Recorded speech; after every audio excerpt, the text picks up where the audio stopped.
श्री स्वामी समर्थ। उद्या आहे षटतिला एकादशी, 6 फेब्रुवार आहे आणि मंगळवार आहे। तर उद्या आहे षटतिला एकादशी। षटतिला एकादशीला तीळ वापरून भगवान विष्णूंची पूजा अर्चा केल्यामुळे आपल्या सर्व मनोकामना पूर्ण होतात। या एकादशीला तीळ वापरूनच स्नान, नैवेद्य, दान आणि तर्पण करण्याची परंपरा आहे। या दिवशी तिळाने श्री विष्णूंची पूजा करावी, तसेच पिवळे फळं, पिवळे फुलं आणि वस्त्र अर्पित करावे। या दिवशी तीळ वापरल्याने पुण्य प्राप्ती होते आणि मनातील सर्व इच्छा सुद्धा पूर्ण होतात। या दिवशी अधिकाधिक तिळाचा वापर केल्यामुळे दीर्घायुष्य प्राप्त होतं। श्री स्वामी समर्थ। तर बघा, उद्या षटतिला एकादशी आहे आणि उद्या आपल्याला भगवान विष्णूंची जमेल तेवढी जास्तीत जास्त सेवा करायची आहे आणि नियमानुसार उपवास सुद्धा करायचा आहे। ते केल्यामुळे तुमच्या मनातली कठीणातील कठीण इच्छा सुद्धा पूर्ण होईल। तुमच्या मनामध्ये काहीतरी खूप दिवसाची इच्छा आहे, काही गोष्ट तुम्हाला मिळवायची आहे, तर ती नक्की पूर्ण होईल। या दिवशी बघा, जो भगवान विष्णूंची तीळ अर्पण करून उपासना करतो, साधना करतो, तिळाचे दान करतो, स्वतः तीळ सेवन करतो, त्याच्या आयुष्यातल्या सर्व संकटांचा नाश होतो। म्हणूनच उद्या तुम्हाला षटतिला एकादशीचं व्रत करायचं आहे। ही जसं आपण आषाढी एकादशी मोठी मानतो त्याप्रमाणेच ही एकादशी आहे। आणि बघा, आता आम्ही नाशिकला राहतो, तर त्र्यंबकेश्वर या साईडला आहे। तर जवळपास शुक्रवार ते शनिवारपासून आमच्या घरापासून इतक्या दिंडी चाललेल्या आहेत तिथे त्र्यंबकेश्वरला। या दिवसापासून, या षटतिला एकादशीपासून त्र्यंबकेश्वरला संत निवृत्तीनाथांची यात्रा सुरू होते। तर इतक्या दिंडी चालल्या, दिवसभर तो छान दिंडींचा आवाज येणं कानावर पडतोय, खूप छान वाटतंय। तर बघा, हे व्रत सगळ्यांनी करा, अगदी सोपं आहे, काही नाही करायचंय। तिळाच्या 6 प्रकारांमुळे या एकादशीला षटतिला म्हणजे 6 तीळ, षटतिला एकादशी म्हणून ओळखलं जातं। आता 6 प्रकारे तीळ म्हणजे बघा, एक तिळाचं स्नान करायचं आहे, त्यानंतर तिळाचं उटणं अंगाला लावायचं आहे, तिळाचं हवन करायचं आहे, तीळ तर्पण करायचं आहे, तिळाचं भोजन करायचं आहे आणि तीळदान करायचं आहे। हे तिळाचे 6 प्रकार झाले। म्हणून अशा प्रकारे या गोष्टी करून जर तुम्ही हे व्रत केलं तर सर्व पापांचा नाश होतो आणि तुम्हाला मोक्षाची प्राप्ती होते। तर त्यामुळे बघा, आपले सगळे पाप धुवून टाकण्यासाठी आणि आपलं आयुष्य हे सोयीस्कर होण्यासाठी आपल्याला या एकादशीचं व्रत करायचं आहे। आता एकादशीचं व्रत कसं करायचं आहे, तर अगदी साध्या सोप्या पद्धतीने, पण मी विनंती करते हे व्रत नक्की करा, त्याचा खूप लाभ होतो। या एकादशीला जर तुम्ही व्रत करणार असेल तर एकादशीच्या आदल्या दिवशी आपल्याला रात्री अन्न ग्रहण करायचं नाही। म्हणजे खूप रात्री उशिरा तुम्ही भलेही मग 6 ते किंवा जास्तीत जास्त 7च्या आत जेवून घ्या, पण खूप उशिरा तुम्ही जेवू नका, ठीक आहे। नंतर एकादशीच्या दिवशी तुम्हाला ब्रह्ममुहूर्तावर उठून घराची स्वच्छता करायची आहे। आपल्याला मस्त अंघोळ वगैरे केल्यानंतर देवपूजा करायची आहे आणि भगवान विष्णूंची विधिवत पूजा करायची आहे। आता हे बघा, भगवान विष्णू म्हणजे तुम्ही बाळकृष्णाची सुद्धा तिथे पूजा करू शकतात। माता लक्ष्मीची तुम्हाला सेवा करायची आहे। भगवान विष्णूंना तुम्हाला, बाळकृष्णांना तुम्हाला बघा, हळद कुंकू अक्षता अर्पण करायचं आहे, त्यांचा अभिषेक करायचा आहे आणि त्याच्यानंतर तुम्हाला फुलं, धूप, दीप, अगरबत्ती जी आहे ती त्यांना ओवाळायची आहे। अशी अगदी साध्या पद्धतीने तुम्हाला पूजा करायची आहे। आणि या दिवशी बघा, शक्यतो नैवेद्यामध्ये फळं अर्पण केली जातात, तर तुम्ही भगवान विष्णूंना नैवेद्य म्हणून फळं अर्पण करू शकतात। या दिवशी बघा, वेळोवेळी जमेल तेव्हा भगवान विष्णूंचं नामस्मरण करायचं आहे। आणि दुसऱ्या दिवशी आपण एकादशीचा जो उपवास आहे तो सोडत असतो। आणि शक्यतो उद्याच्या दिवशी तुम्हाला कोणाला दान करता आलं तुमच्या यथाशक्तीने, काही करा।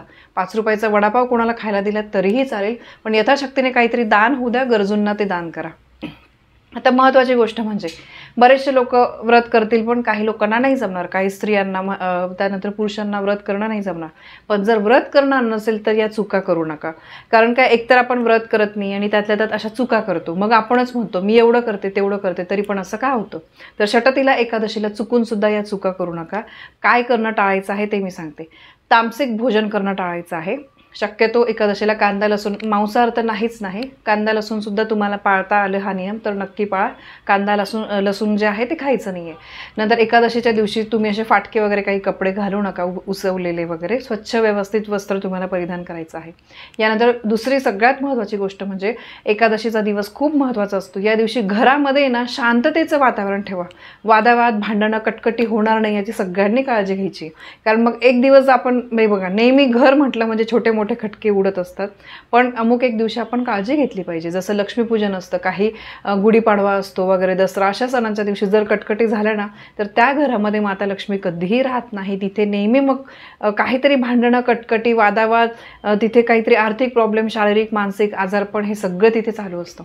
म्हणून अमुक एक दिवशी आपण घरामध्ये शांतता पाळणं खूप महत्त्वाचं आहे आणि ते सगळ्यांनी मिळून करायचं आहे, एका हाताने टाळी वाजत नाही। नंतर दुसरी गोष्ट म्हणजे एकादशीचं जर तुम्ही व्रत करणार असेल तर खोटं मुळीच बोलू नका, कोणाचा अपमान करू नका, कोणाची निंदा करू नका आणि कमीत कमी बोला. कमी बोललं ना तर या सगळ्या गोष्टी आपोआप पाळल्या जातील. खोटं म्हणजे बघा, कमी बोलणे म्हणजे कोणाचा तुम्ही अपमानसुद्धा करणार नाही, कोणाची निंदा करणार नाही. तर या गोष्टी लक्षात ठेवा.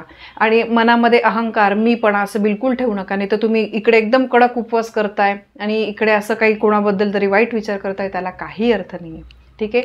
यानंतर दुसरी गोष्ट म्हणजे बघा, षटतिला उद्याच्या एकादशीच्या दिवशी वांगी आणि तांदूळाचं सेवन करू नये. ठीक आहे. मांस, मद्य हे तर मद्यपान आपल्याला काही करायचं नाही आहे. त्यानंतर तुम्हाला ब्रह्मचर्याचं पालन करायचं आहे. त्यानंतर बघा दुसरी गोष्ट म्हणजे शक्यतो एकादशीच्या दिवशी असं म्हणतात की बेडवर वगैरे झोपू नये. भले तुम्ही खाली मॅट वगैरे टाकून, सतरंजी टाकून तिथे तुम्ही झोपू शकतात, विश्रांती घेऊ शकतात. हे नियम मी तुम्हाला सांगते, त्यातले जमतील तेवढे पाळा. ठीक आहे.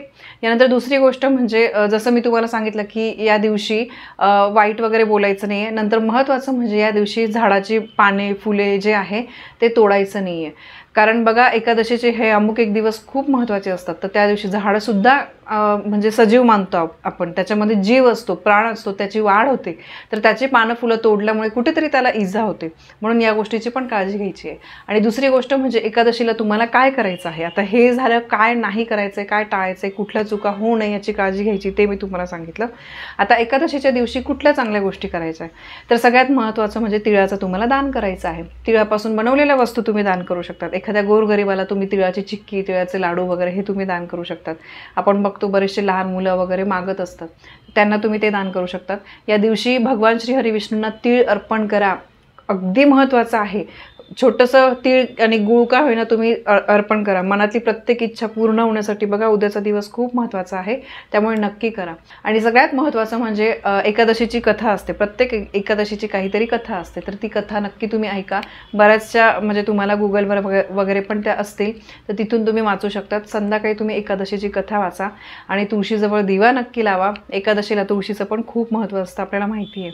तर या काही छोट्या छोट्या गोष्टी आहे की एकादशीचं व्रत उद्याचं कसं करायचं आहे, कुठल्या गोष्टी टाळायच्या आहे आणि कुठल्या गोष्टी आपल्याला करायच्या आहे, ही सगळी माहिती मी तुमच्यापर्यंत पोहोचवलेली आहे.